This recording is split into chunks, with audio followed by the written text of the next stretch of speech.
IOM has been in Somalia for the past, this year we are turning 20 years of operations in Somalia. And I am proud that in every state that we go, we talk about a program called MIDA.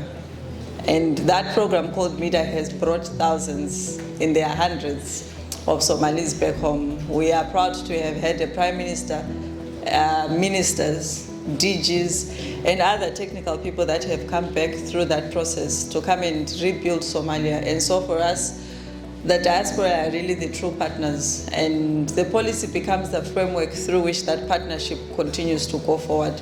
There is a lot of work that still needs to happen within the country, and like the PS rightfully said, we have had airports, ports, schools, businesses that have been started by the diaspora, and the policy gives us an opportunity to actualize that and put it in places that make sense for the country. At a time when international aid is going down, the diaspora remain the pillar for the country, and we use this opportunity to encourage the people in the room and the ones, and I'm sure this message is going to go out, and to share with the other people out there that they are needed back home and they should come back and help make Somalia be what it should be.